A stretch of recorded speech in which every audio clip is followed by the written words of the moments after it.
Hi, it's Wendy Code, and welcome back to my studio. So, yesterday I did a series of videos, just a couple, and I forgot to turn my microphone on. So, here I am today. I'm going to start again. Life happens. So, and I'm sure that'll happen again, but hopefully I'll get the memo and not do that too many times. But I was describing how I work on some of the smaller pieces that I use in between working on the large panels you see behind me and around. Um, and I started not too long ago with some smaller panels. Sometimes I use um, figurative icons to generate these images, often on top of some abstract paintings that I've selected for repurposing. And this is two panels, two pieces of paper. And what I've done is I have made a grid so that they're smaller. And eventually I will take them apart, tear the paper so that they are the size, whatever the size is. The pages are 30 inches by 22 inches, so these will be 15 inches by 11 inches, which is a nice size, actually. And sometimes I put another piece of tape so that they're even smaller. They're, uh, whatever, half of the last set of numbers I gave you is.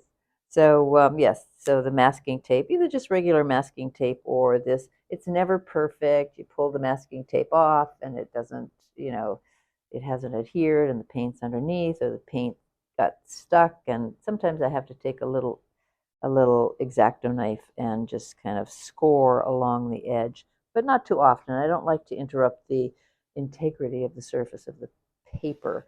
So I've already worked a little bit on these. I've done two processes. One with, as I explained in another video, uh, taking some images that I've gotten from museum sites. Museums are really great and very generous in their images, with their images. So you can use them mostly without any copyright or anything like that. But you have to be careful, just check and see which ones are which.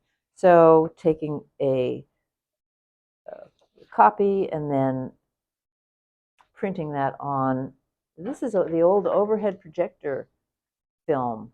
I hope they still make it. I still have quite a bit of it from way back.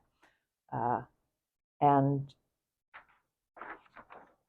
you can see if you photocopy on top, then cut out around the edge of what you photocopied, the image, you are going to have a stencil. Good. And I love these stencils. I've used them over the years. And again, like I said, it's not my main thing. I do this for, the practice. You work big, so you want to work small. The yin yang, the large, small, just making sure that the muscles are exercised in both directions.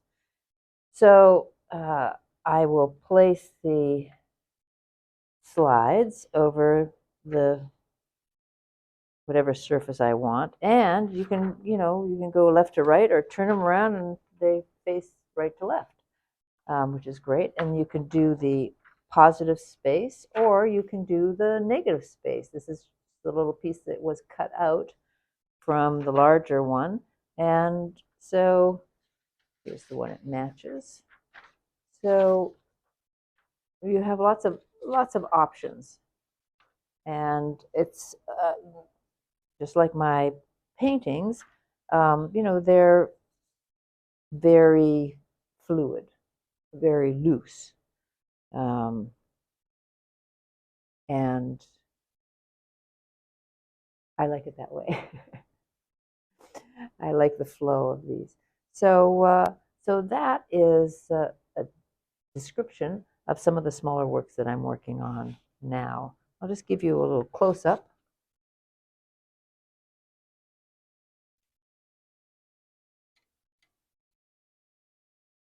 You can see some of the negative and the positive spaces. And this is one here. Here's one here. Also have positive and negative spaces here. This one might be a little bit easier to see there.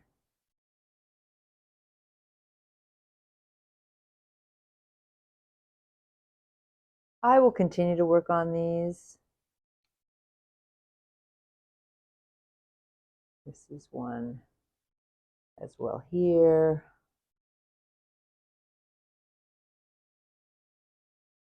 So that is my work for today.